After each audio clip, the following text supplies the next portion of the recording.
오늘 우리에게 하나님께서 주시는 말씀은 에베소서 2장 1절로부터 22절 말씀입니다.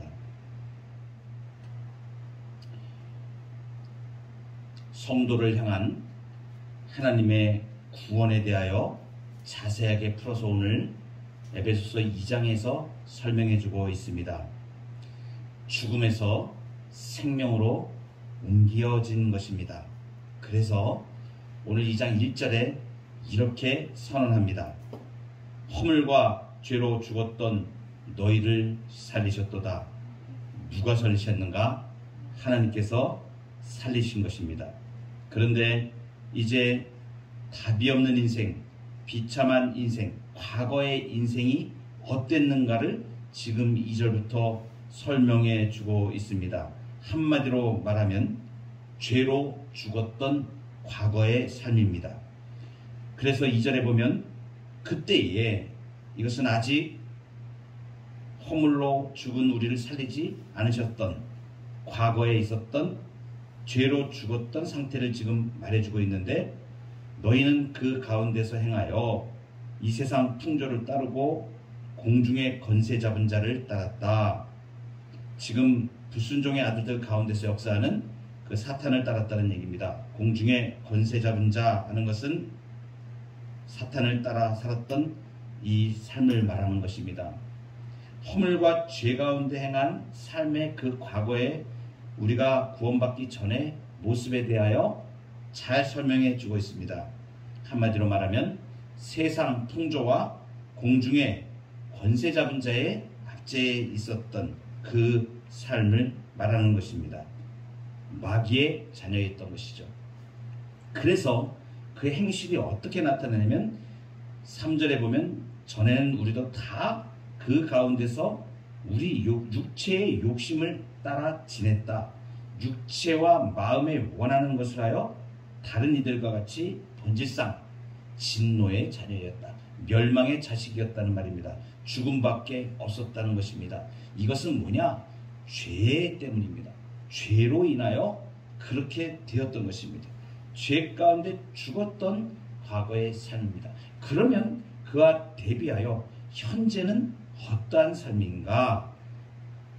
5절에 그러나, 여기 지금 4절에 시작할 때는 우리 번역 성경에는 긍휼이 풍성하신 하나님이 우리를 사랑하신 그 큰 사랑을 인하여 이렇게 번역이 되어 있는데, 원문에는 그러나 하는 접속사가 역접, 반전에 대한 접속사가 사용이 되어 있습니다. 그러나 하나님이 이렇게 시작하고 있는데, 이것은 이 앞에 죄에 억눌려 공중 권세 잡은 자에게 속하여서 살았던 삶, 멸망의 삶, 그렇게 죽을 수밖에 없었던 과거에, 우리 성도의 과거에 죽었던, 죄로 죽었던 과거의 삶에 대해서 완전히 반전이 된 것을 말합니다. 이제는 허물과 죄로 죽었던 너희를 살리셨다. 누가? 그러나 하나님이 답이 없는 인생의 유일한 답이 되어주신 것입니다. 비참한 인생을 생명으로 바꾸어 주신 것입니다. 그것이 어떻게 그런 일이 일어날 수 있었던가를 5절로부터 설명해 주고 있습니다. 허물로 죽은 우리를 그리스도와 함께 살리셨고 또 함께 일으키사, 이렇게 말씀하고 계십니다. 이것은 뭐냐? 은혜로 살아난 현재의 삶을 말합니다. 예수 그리스도를 믿어 우리의 죄사함 받고 예수 그리스도 안에서 우리가 또 함께 일으키사, 이 말씀을 하는 것은 뭐냐면 이제 부활의 생명에 함께 참여하도록 우리를 이끌어 주신 것을 말합니다. 그리스도 예수 안에서 함께 하늘에 앉히셨다. 여기서 지금 함께 이렇게 나옵니다. 예수 그리스도와 함께, 예수 그리스도로 인하여 예수 그리스도만으로 우리가 구원을 받게 됐고, 오직 예수 그리스도를 믿음으로 말미암아 구원받은 것을 그 뒤에 8절 9절에 우리가 외우기도 하는 아주 주옥 같은 그 말씀이 나옵니다. 너희는 그 은혜에 의하여 믿음으로 말미암아 구원을 받았으니 이것은 너희에게서 난 것이 아니요 하나님의 선물이라. 할렐루야. 하나님의 선물. 이건 행위에서 난 것이 아니니 이는 누구든지 자랑하지 못하게 함이니라. 공로나 내 어떤 노력으로나 내 어떤 조건으로 구원받은 것이 아니고 오직 믿음으로 말미암아 구원을 받았다. 그래서 이것이 너희에게서 난 것이 아니요 하나님의 선물이다. 구원은 전적으로 하나님의 은혜에 의한 것입니다. 그런데 이것이 선물이라고 말하는 것입니다. 선물은 값을 치르고 사는 것이 아닙니다. 거저 주는 것입니다. 은혜라는 뜻이 무엇인가? 은혜는 그냥 거저 베풀어 주시는, 무상으로 하나님이 우리에게 주시는 것을 말합니다. 성도들의 구원은 전적으로 하나님의 은혜로 말미암았다. 그래서 은혜에 의해서 믿음으로 말미암아 구원을 받은 것입니다. 그런데 바울이 이 구원을 설명하면서 바로 이어지는 10절에서는 하나님의 창조를 지금 들고 나오고 있습니다. 10절에 보면 우리는 그가 만드신 바라 그리스도 예수 안에서 선한 일을 위하여 지으심을 받은 자니. 바울 사도가 지금 우리의 구원을 얘기하면서 무엇을 말하느냐면 하나님의 창조를 지금 말하고 있습니다. 10절에 보면 우리는 그가 만드신 바라 그리스도 예수 안에서 선한 일을 위하여 지으심을 받은 자니. 이렇게 창조에 대한 얘기를 왜 지금 갑자기 바울이 이 창조 모티브를 지금 가져오는가? 이것은 구원이 죽음에서 생명으로 새로운 창조를 의미하기 때문입니다. 무의미한 것에서 의미로, 하나님의 창조는 하나님의 행위입니다. 이것을 강조하기 위해서 지금 창조 사역을 지금 말합니다. 구원과 더불어 창조를 지금 바울이 지금 얘기하고 있는데, 피조물인 인간이 창조주의 사역을 거들어 자신의 공로로 자랑할 여지가 전혀 없는 것을 지금 말하는 것입니다. 하나님이 천지를 창조하실 때 이 창조는 어떤 다른 조건에 의해서 또 이 창조 전에, 그래서 이 앞에 에베소 1장에 시작할 때 바울이 뭐라고 말합니까? 창세 전에 우리를 선택하셨다. 이것은 인간이 어떤 행위로 만들어낼 그런 존재가 아니었던 것을 반증해 주는 것입니다.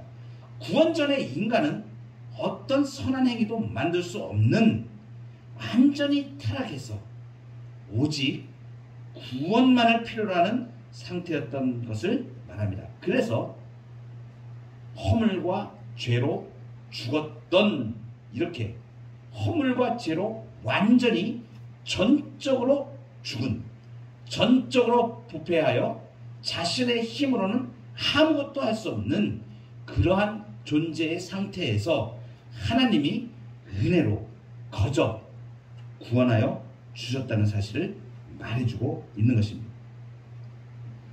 여러분, 이방 성도들의 그 과거와 현재에 대하여 이제 이어지는 11절로부터 말씀해 주십니다. 너희는 그때의 육체로는 이방인이요. 이제 이방인들이 이 손으로 육체에 행한 할례를 받은 무리라 칭하는 자들로부터 할례를 받지 않은 무리라 칭함을 받은 자들이다. 유대인과 지금 이방인을 구별하여 지금 설명을 해주고 있습니다. 할례에 대해서도 택하지 못하였던 자들이었다는 것을 말합니다. 그때에는 그리스도 밖에 있었고 이스라엘 나라 밖에 있었던 이방인의 상태를 지금 말해주고 있는 것입니다. 약속의 언약들에 대하여도 외인이었습니다. 소망이 없었습니다. 그런데 화목제물로 예수 그리스도께서 십자가에 죽으심으로 이제 이 둘로 모든 차별을 없애시고 유대인과 이방인의 이 허물 벽을 허무셨다는 것. 그래서 만물이 하나로 예수 그리스도의, 만물을 통일하시는 예수 그리스도의 이 권세 아래 모든 사람이 다 들어온 것입니다. 그래서 지금 13절에 이제는 전에 멀리 있던 너희가 그리스도 예수 안에서 그리스도의 피로 가까워졌느니라, 이렇게 말씀하십니다. 그리고 14절에 그는 우리의 화평이신지라. 둘로 하나를 만드사 원수된 것 곧 중간에 막힌 담을 자기 육체로 허시고 법조문으로 된 계명의 율법을 폐하셨다. 율법의 행위로 구원받는 것이 아니고 오직 믿음으로 유대인이나 이방인이나 누구든지 주의 복음이 허락하는 예수 그리스도를 믿는 믿음으로만 구원을 얻게 되는 것입니다. 그래서 자기의 육체로 법조문으로 된 계명의 율법을 폐하시고 이 둘로 자기 안에서 한 새 사람을 지었다. 그래서 유대인과 이방인이 이제 이방인들은 유대인들에 의하면 진짜 정죄받고 그리고 차별과, 왜냐하면 하나님의 선택에서 없었던 사람들이라고 유대인들은 그렇게 생각하기 때문에 당시에 혐오의 대상이었습니다. 외인이었습니다. 약속에 대해서도 이방인들은 외인이었습니다. 그런데 예수 그리스도께서 이제 이 담을 허시고 그리스도 밖에 대하여 이렇게 있었던 이 백성, 이 언약 백성에게 허락된 하나님 안에서의 복과 이 이방인들은 무관했었습니다. 그런데 이 언약 백성에게 약속된 최고의 복인 예수 그리스도를 믿음으로 이제 생명을 얻게 되었고 구원을 받게 되신 것입니다. 그래서 막힌 담을 예수 그리스도가 허무시고 하나로 만드신 것입니다. 그리스도가 하신 일에 대하여 지금 바울사도가 이 에베소서에서 지금 집중하고 있는데 그 키워드는 한마디로 평화인 것입니다. 그리스도 안에서 이방인이 경험한 구원의 이 개념은 평화라는 개념을 굉장히 강조를 하고 있습니다. 하나가 되었다, 한 몸이 되었다, 화목하게 되었다, 새 사람이 되었다, 막힌 담을 허셨다. 이렇게 이스라엘에게 메시아의 구원이 회복이라는 것에 초점이 맞춰져 있다면 이방인들에게 구원은 분리해서 연합, 예수 그리스도께로 연합되는 것, 단절해서 이제 연결되는 것, 그리고 적대감에서 평화를 맛보는 것으로 지금 구체화되고 있음을 지금 표현해주고 있습니다. 예수 그리스도는 샬롬이십니다. 샬롬. 평화의 주님이 하신 일은 둘로 하나를 만드신 것입니다. 유대인과 이방인 당시 세계에서는 거대한 두 개의 그 전체를 상징하는 것입니다. 그 유대 민족만 말하고 이방인 어떤 그 민족, 이렇게 민족성을 말하는 게 아니라 당시 세계 전체 상황은 이 둘로 구분되어 있었기 때문에 사람 사이에 더 이상 차별과 적대 관계가 아닌 예수 안에서 하나됨의 평화를 말해주는 것입니다. 그래서 이제 놀라운 말씀을 지금 바울이 선언을 하고 있죠. 그러므로 오늘 2장 19절에 보면 그러므로 이제부터 너희는 외인도 아니요 나그네도 아니요 오직 성도들과 동일한 시민이요 하나님의 권속이라. 그리고선 사도들과 선지자들의 터 위에 세우심을 입었다라고 얘기합니다. 사도들과 선지자들의 터, 이것은 무엇을 말하는가? 이것은 하나님의 말씀을 말하는 것입니다. 사도들과 선지자들의 터라고 말하는 이것은 선지자들은 신약의 선지자들을 말합니다. 그래서 사도들과 선지자들의 가르침을 받은 그 영감받은 하나님의 말씀, 이 하나님의 말씀의 기초 위에 지금 너희가 세움을 받았다. 이 새로운 정체성은 무엇을 말하는가? 맨 마지막에 22절에 너희도 성령 안에서 하나님이 거하실 처소가 되기 위하여 이렇게 그리스도 예수 안에서 함께 지어져 간다고 말씀해 주고 있습니다. 새로운 정체성은 바로 여기에 있습니다. 신자의 새로운 정체성, 그것은 바로 하나님의 성전입니다. 우리가 하나님의 기업이고 우리가 하나님의 성전인 것입니다. 그리고 성전이 특별히 지어져 가고 있다. ing형 진행형으로 지금 말해주고 있습니다.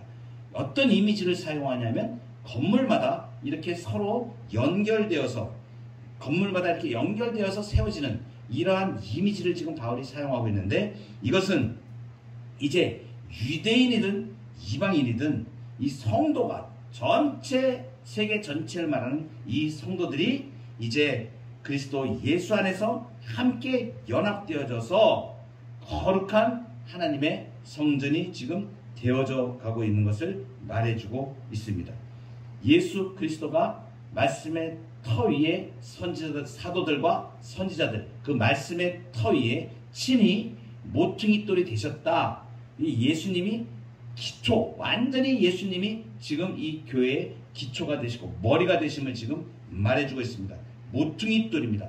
이 모퉁이 돌을 건축을 할 때 이 모퉁이 돌을 중심으로 다 연결이 되어집니다. 건물마다 다 연결되는데 이 모퉁이 돌을 중심하여 모든 것이 다 연결이 됩니다.